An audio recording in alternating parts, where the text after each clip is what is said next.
வணக்கம் மக்களே. M Kumaran son of Mahalakshmi இந்த திரைப்படம் இன்று ரீரிலீஸ் பண்ணியிருக்காங்க. உண்மையிலே சொல்லப்போனால் ஒரு கதாநாயகன் இரண்டாவது படத்திலேயே ஒரு மாஸான ஒரு ஹீரோவாக வலம் வரதெல்லாம் பெரிய விஷயங்க இன்றைக்கி இருக்கிற காலகட்டத்தில். ஏன்னா இன்றைக்கி பல நடிகர்கள் இன்னமும் ஒரு ரெண்டாவது படத்துலேயே ஒரு மாஸ் ஆக்ஷன் ஹீரோவாக மாற முடியல. ஆனால் நம்ம ஜெயம் ரவி அவர்கள் அன்றைக்கி ஜெயம் ரவி தாங்க. நம்ம ஜெயம் ரவி அவர்கள் அன்றைக்கி அவருடைய ரெண்டாவது படத்துலேயே ஒரு மாசான ஹீரோவாக அந்த படத்தில் நடித்து கொடுத்துருப்பாரு. நீங்கள் எல்லாருமே பார்த்துருப்பீங்க. எனக்கு ஒரு மகன் இருக்காண்டா, சிங்கம் மாதிரி. இந்த படம் அம்மா நானவோ தமிழா அம்மாயி அப்படின்ற தெலுங்கு படத்துடைய ரீமேக் தான் இந்த திரைப்படம். இந்த திரைப்படத்தை மோகன்ராஜ் அவர்கள் இயக்கியிருப்பார். ஸ்ரீகாந்த் தேவா அவர்கள் இசையமைச்சிருப்பார். உண்மையிலே சொல்ல போனால் ஸ்ரீகாந்த் தேவா இசையப்பா இந்த பாடம் என்ன ஒவ்வொரு பாட்டும் என்ன ஹிட்டுங்க. அந்த சென்னை செந்தமிழ், வச்சிக்கவா நெஞ்சில், அப்புறம் அம்மாவுடைய பாட்டு நீயே நீயே, இதெல்லாம் கேட்கவே வேறு லெவலில் இருக்குங்க. உண்மையை சொல்ல போனால் 2004 வந்த படம். அன்றைக்கி பிறந்த குழந்தைங்கள இந்த படத்தை பார்த்துருப்பீங்களான்னு கூட தெரியாது. ஆனால் தயவுசெய்து சொல்கிறேன், இந்த படத்தெல்லாம் போய்ட்டு பாருங்கள். அப்பா ஜெயம் ரவியில் என்ன மாதிரி ஒரு அந்த டைமில் என்ன மாதிரி ஒரு பெர்ஃபார்ம் பண்ணியிருக்காரு, என்ன மாதிரி ஒரு ஆக்ஷன் ஹீரோவாக வளம் வந்திருக்காரு. ஒரு பாக்ஸிங்கை மையப்படுத்தி எப்படி இந்த படத்தில் எடுத்திருந்தாங்க அந்த டைமில், அது எவ்வளோ கமர்ஷியலாக கொண்டு வந்திருக்காங்க அப்படின்ற மாதிரி விஷயங்கள்லாம் இந்த படத்தில் நல்லாவே ஆணித்தனமாக அழுத்தி சொல்லியிருப்பார் மோகன்ராஜ் அவர்கள். குறிப்பாக இந்த விஷயத்தில் சொல்லப்போனால் சண்டை காட்சிகள் மிகப்பெரிய அளவில் அன்றைக்கு பேசப்பட்டது. நிறைய பேருக்கு இன்றைக்கி இருக்கிற 2K கிட்ஸுக்கு தெரியுமான்னு தெரியல. இந்த படத்துடைய அந்த பாக்ஸிங் சண்டை காட்சிகள் எல்லாமே அன்றைக்கி பெருசாக பேசப்பட்டது. ஏன்னா அந்த டைமில் நிறைய இந்த மாதிரி படங்கள் சாயல் படங்கள்லாம் இருந்தது. பாக்ஸிங் படங்கள் நிறைய இருந்தது. உங்களுக்கு தெரியும், என் பத்ரி திரைப்படம் கூட இதே மாதிரி 2ஆம் பதிவு ஃபுல்லாகவே பாக்ஸிங் படமாக இருக்கும். இன்னொரு பெரிய ஹைலைட் என்னென்னா, நம்ம மறைந்த காமெடி நடிகர் அண்ணன் விவேக் அவர்களுடைய காமெடி இந்த படத்தில் பெரிய ஹைலைட்டாக இருக்கும். அதுவும் நம்ம பார்த்துருக்கோம்.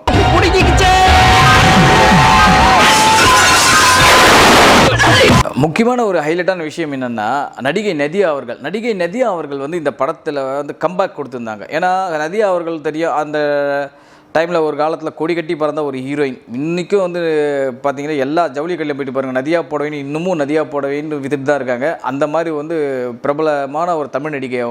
அவங்க நடுவில் கொஞ்சம் கேப் விட்டுருந்தாங்க. அவங்க ஃபாரினில் இருந்தாங்க. அதுக்கப்புறம் தான் திரும்ப தமிழ் சினிமாவுக்கு இந்த படத்தில் கம்பேக் கொடுத்தாங்க அப்படின்னாங்க. இந்த படத்துக்கு அப்புறம் அவங்க நிறைய படங்கள் திரும்ப நடிக்க ஆரம்பிச்சிருக்காங்க. இன்னமும் நடிச்சுட்டு தான் இருக்காங்க. ஸோ இந்த படத்தில் ஒரு வலுவான கதாபாத்திரமாக நதியா அவர்களுக்கு மோகன்ராஜ் அவர்கள் கொடுத்துருப்பாரு. உண்மையிலே சொல்லப்போனால் ஒரு அம்மா மகன் சென்டிமெண்ட், அம்மா மறைந்தால் கூட மகன் எப்படி இருப்பான் அம்மா நினைவோடு அப்படின்றத இந்த படத்தில் ஒரு சென்டிமெண்ட் காட்சியோட ஒரு ஆக்ஷன் கலந்த ஒரு ட்ராமாவாக மோகன்ராஜ் அவர்கள் ஈக்கியிருந்தது. அன்றைக்கி பெரிய ஒரு வரவேற்பு பெற்ற திரைப்படம் இது.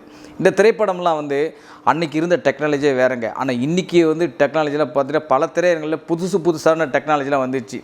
7K பார்கோ, இது 5K சரவுண்டு, இன்னொன்று சிஸ்டம்லாம் இன்றைக்கி வந்துருச்சு. அன்றைக்கி வெறும் டிடிஎஸ் மட்டும் தான் இருந்துச்சு எல்லா திரையரங்களும். ஆனால் இன்றைக்கி பார்த்தீங்கன்னா பல திரையரங்குகளில் இன்றைக்கி வித்தியாசமான சவுண்ட் எஃபெக்ட்லாம் இன்றைக்கி திரையரங்கள்லாம் புதுப்பிச்சுட்டு வேறு லெவலில் இன்றைக்கி கொண்டு வந்துட்டாங்க. ஆனால் அன்றைக்கி வந்த காலகட்டத்தில் அந்த படமே அப்போ டிடிஎஸ் எஃபெக்ட்லேயே அந்த அளவுக்கு சூப்பராக இருக்கும். ஆனால் இன்றைக்கி பாருங்கள், பல சிஸ்டம்ஸ் இன்றைக்கி மாறி இருக்குது திரையரங்கில். ஆனால் இப்போ போய்ட்டு பாருங்கள் இந்த திரைப்படத்தை, உண்மையிலே சொல்லப்போனால் இன்னொரு புதுவிதமான ஒரு எக்ஸ்பீரியன்ஸை கொடுக்குது அப்படின்னே சொல்லலாம். எவ்வளோ வருஷம் ஆனாலும் இந்த படத்தெல்லாம் மறக்க முடியுமா அப்படின்ற மாதிரி தான் இருக்குது இந்த திரைப்படம். உண்மையிலே சொல்லப்போனால் இந்த படத்தெல்லாம் அன்றைக்கி தேட்டரில் மிஸ் பண்ணவங்க கண்டிப்பாக இந்த திரைப்படத்தில் நீங்கள் போய்ட்டு பார்க்கலாம். எதுக்காக இந்த விமர்சனம் சார், இன்றைக்கி தான் சார் 7-8 தமிழ் படம் ரிலீஸ் ஆகிருக்கு, எல்லா லாங்குவேஜ் சேர்த்து ஒரு 10 படத்துக்கு ரிலீஸ் ஆகிருக்கு சார், நீங்கள் எம் குமரனை போய்ட்டு விமர்சனம் பண்ணுறீங்களா சார் அப்படின்ற மாதிரி நிறைய பேர் கேள்வி கேட்பீங்க. அன்றைக்கெல்லாம் யூடியூப் மீடியா கிடையாதுங்க. அன்றைக்கி ஒன்லி ஃபார் பிரிண்ட் மீடியா தான். ஒரு திரைப்படம் எப்படி இருக்குன்றதை நம்ம பிரிண்ட் மீடியாவில் பார்த்தோ இல்லை ஒரு சன் டிவி மாதிரி இதில் திரை விமர்சனம் பார்த்தா தான் தெரிஞ்சிக்க முடியும். எத்தனையோ வாட்டி டிவி சேனலில் போட்டிருப்பாங்க இந்த படத்தை. ஆனால் போட்டால் கூட ஒரு வாட்டி ஒரு தேட்டர் எக்ஸ்பீரியன்ஸ்க்காக கண்டிப்பாக இந்த திரைப்படத்தை போய்ட்டு தேட்டரில் போய்ட்டு பாருங்கள். உண்மையிலே சொல்ல போனால், ஏன்னா உங்களுக்கு ஒரு புதுவிதமான அன்றைக்கி ரிலீஸ் ஆன படம் ஆயிடுச்சு. எந்த மாதிரி ஒரு படம் இல்லை இந்த படம்லாம், இந்த படம் மாதிரி படம்லாம் வருமா, ஜெயம் ரவியே நினச்சாலும் இந்த மாதிரி படத்தை திரும்ப நடிக்க முடியாது அப்படின்ற மாதிரிலாம் இன்றைக்கி அந்த அளவுக்கு ஏங்க வைக்கும். ஏன்னா எப்போவுமே ஓல்ட் இஸ் கோல்டுன்னு சொல்லுவாங்க சார். அந்த ஓல்ட் இஸ் கோல்டுக்கு ஒரு உதாரணம் தான் இந்த ஒவ்வொரு நடிகருக்கும் ஓல்ட் இஸ் கோல்டுன்னு விஷயம் இருக்குல்ல.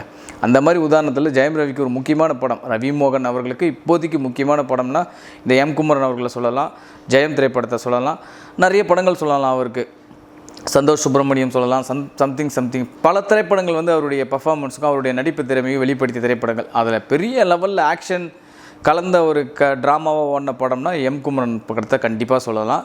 நிச்சயமாக இந்த திரைப்படம் உங்களுக்கு டைம் இருந்தால் நிஜமாக இப்போ போயிட்டு பாருங்கள். இப்போ இன்றைக்கி இருக்கிற சரௌண்டிங் சிஸ்டத்தோடு இருக்கிற நல்ல ஒரு தேட்டரில் போய்ட்டு இந்த படத்தை போய் பாருங்கள்.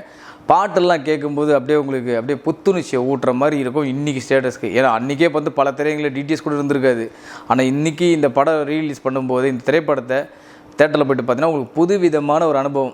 குமரன் சன் ஆஃப் மகாலட்சுமி நான் 2025 பார்ப்போம்பா அப்படின்னு நினைக்கிற ஆடியன்ஸ் இருந்தீங்கன்னா தாராளமாக நீங்கள் போய்ட்டு பாருங்கள். என்ன இருந்தாலும் இந்த மாதிரி படத்தெலாம் நம்மளால் அவ்வளோ ஈஸியாக மறந்துட முடியுமாப்பா அப்படின்ற மாதிரியான அன்றைக்கி இருந்தவங்க காலேஜ் படித்தவங்க ஸ்கூல் படித்தவங்களாம் இன்றைக்கி வந்து பார்த்தீங்கன்னா கிட்டத்தட்ட 35 வயசு 40 வயசு தாண்டி இருப்பாங்க. உங்களுக்கு தெரியும், ஏன்னா நான் அந்த படம் வரும்போதே வந்து எனக்கே வந்து அப்போ பார்த்தீங்கன்னா 22 23 வயசு அந்த படம் வரும்போது எனக்கு அப்போவே வந்து நம்ம காலேஜ் முடிச்சு சும்மா சுற்றிட்டு நேரம் அது. அந்த நேரத்துலேயே வந்து இந்த படத்தில் நாங்கள் பார்த்து என்ஜாய் பண்ணோம்.